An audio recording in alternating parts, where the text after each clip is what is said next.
All right, y'all, welcome back to the show. It's the Scott Horton Show, I think I'm going to call it. Today it's the third hour of Antiwar Radio here on the Liberty Radio Network. And let me introduce you to my friend Tom Woods. He's the author of more books than I can name for you here, but here's some. 33 questions about American history you're not supposed to ask. We Who Dared Say No to War. The Politically Incorrect Guide to American History. Who Killed the Constitution. The Church and the Market. And probably the most important, if I can choose, would be Meltdown, a free market look at why you're broke. Well, that's my subtitle there. But really, I think the subject today is going to be We Who Dared Say No to War, which Tom co-edited with Murray Polner. And it's a collection of essays from all of American history in opposition to mass killing. Welcome to the show, Tom. How are you doing? I am great, Scott. Always glad to be with you. Well, let me just emphasize to you again how important this book is to me. It's really incredible stuff, and you have all of the very best things in there, everything I would have recommended, plus everything I never heard of, and beginning with Daniel Webster's denunciation of James Madison's attempt to conscript everybody for the aggressive war against Canada back in 1812, right? And that is such a great speech. You can almost forgive all of the rest of Daniel Webster's career just for that beautiful speech and for lines that you just cannot imagine anyone uttering today when he says something like, where does it say in the Constitution that the federal government can take parents from children or children from parents and send them to fight in any absurd war that the folly or wickedness of government may employ them? I mean, no one would say that today, but what a great line. Yeah, absolutely. Well, I know you would say it today. Well, sure, but I'm not sitting there in that. Well, maybe Ron Paul would say it, but I was going to say I'm not in the House of Representatives, right, fortunately or unfortunately. Yeah, fortunately, for sure, for everyone. All right, now listen, you and I both have something terrible about ourselves in common, and that is that at the time we supported the mass murder of Iraqis in 1991 based on what? Well, based on, in 1991 I was finishing my freshman year of college, and so I have less excuse than you have because you were still in high school, and nothing anybody does in high school can ever be held against him. But I was in college, and basically it was because I was without realizing it, I was basically a neocon. I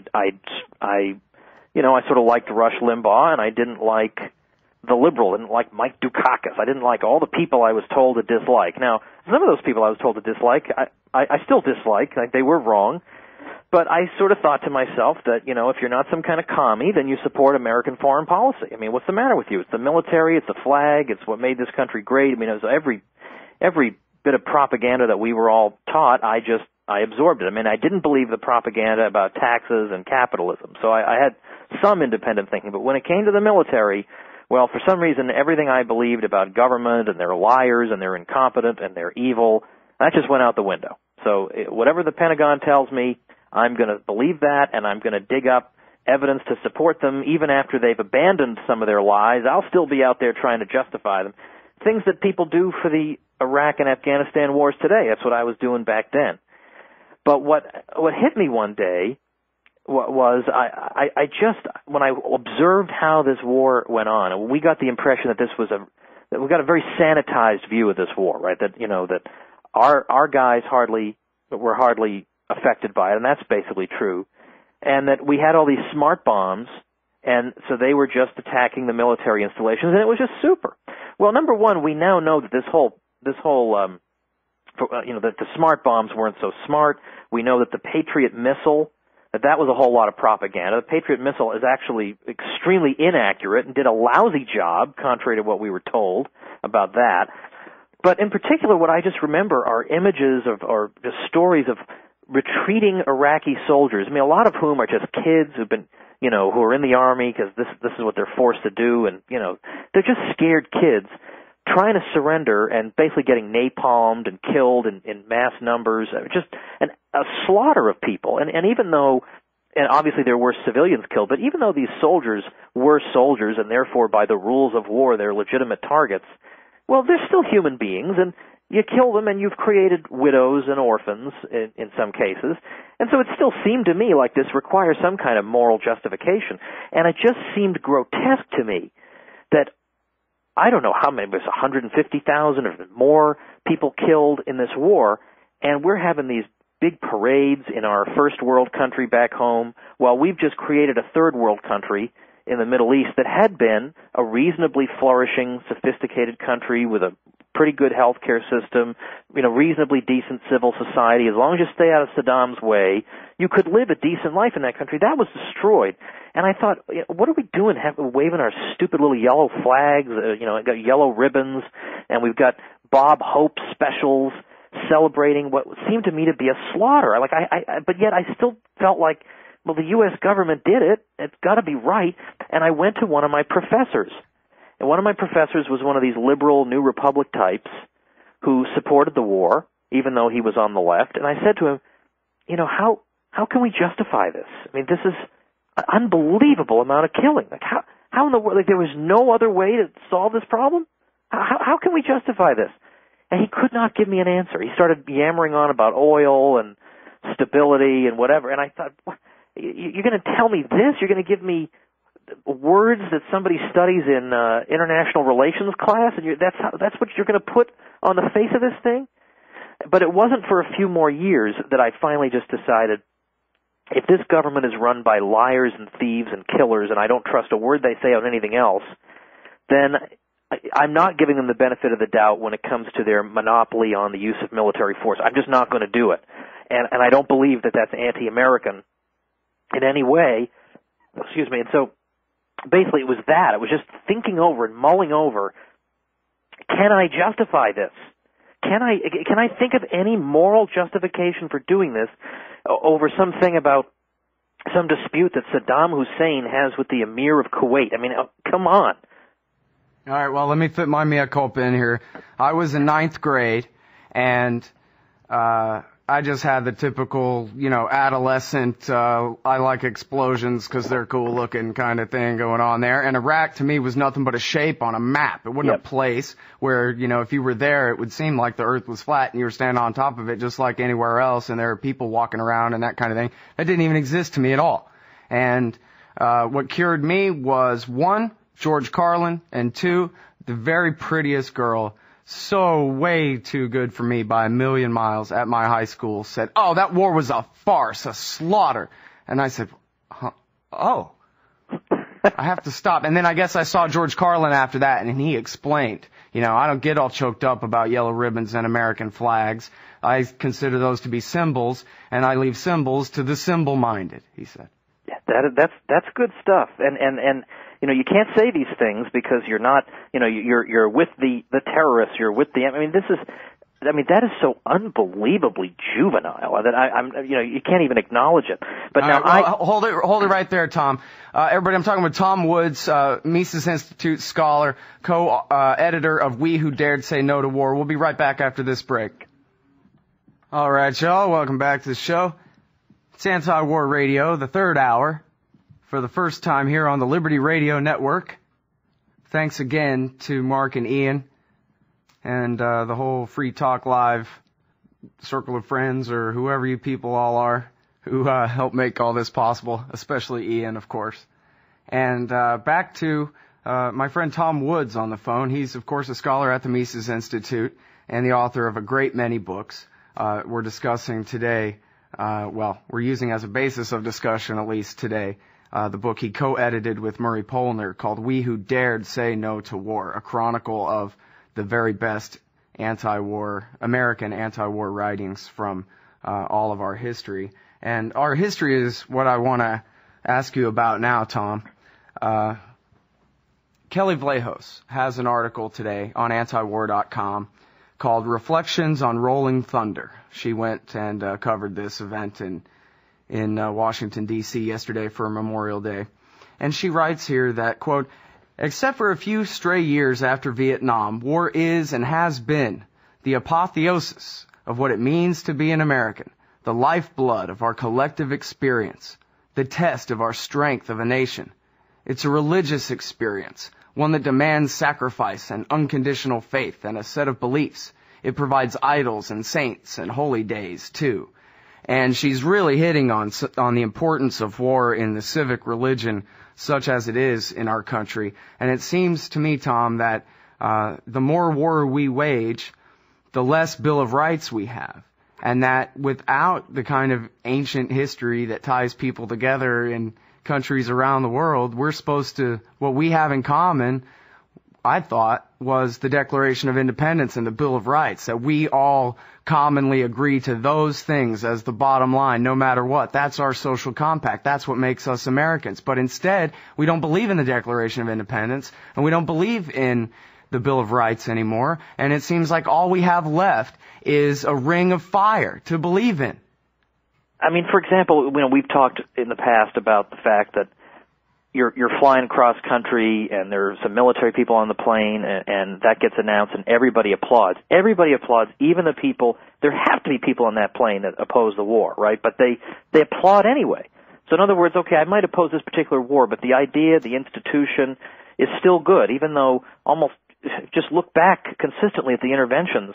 They've all been for dumb or propagandistic reasons. They've all led to unimaginable horrors.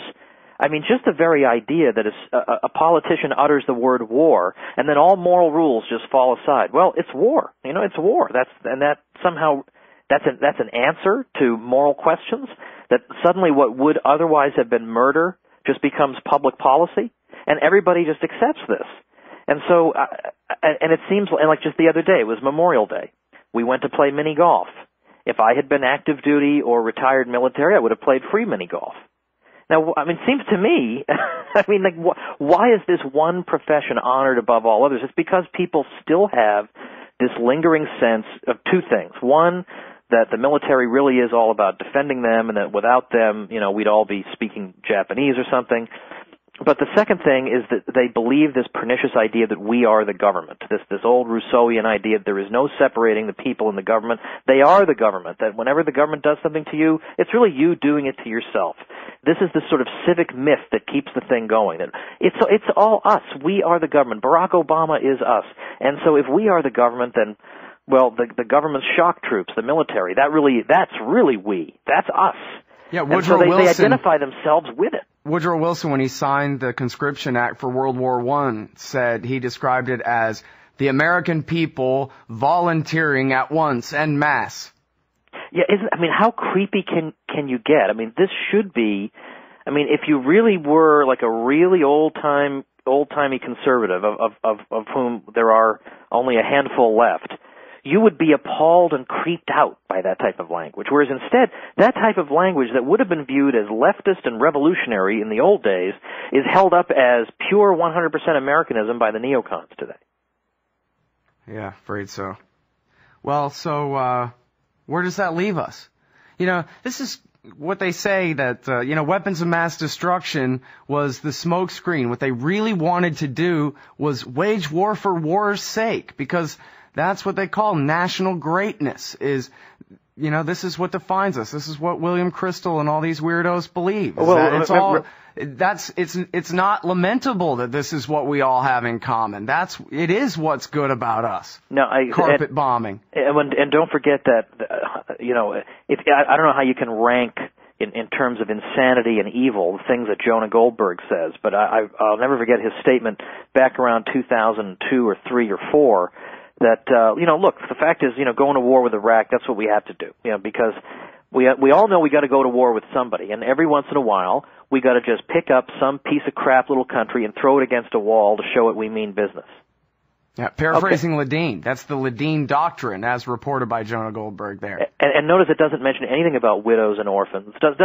These people are garbage to them. And in fact, with the Afghanistan thing, if there had been a terrorist cell in Cincinnati, would we have bombed Cincinnati? We would have figured something out. We would have figured something out short of bombing Cincinnati. But when it's Afghanistan, well, these are towel heads, these are weirdos, they're just backward, and so you would think that would be reason not to bomb them. Because they're impoverished and vulnerable, that would be a reason not to bomb. But because they're different, because they're not on our side of they're not within our borders, we can treat them like garbage and just rain bombs down on them, doing something we would never do to ourselves if we had to get rid of an alleged terrorist cell. Yeah. Well, Thomas Friedman explained to Charlie Rose that a lack of American intervention in the 90s had allowed this terrorism bubble to form, just like the stock market bubble, where they had this inflated belief over there in the Muslim world that they could just attack us without consequences, for no reason, of course, and that what America needed to do was bomb anybody. He said it could have been Egypt, could have been Saudi Arabia, it could have been Pakistan. We decided to go from Baghdad to Basra, kicking in doors, terrorizing people and killing them just to prove we mean business. Yeah, and the fact that not one Iraqi had anything to do with the September 11th attack on our country had nothing to do with it. From Baghdad to Basra, people have to die to show how tough Tom Friedman is. Yeah, who's a respected New York Times writer, respected author. The most respected, according to, elite opinion polls.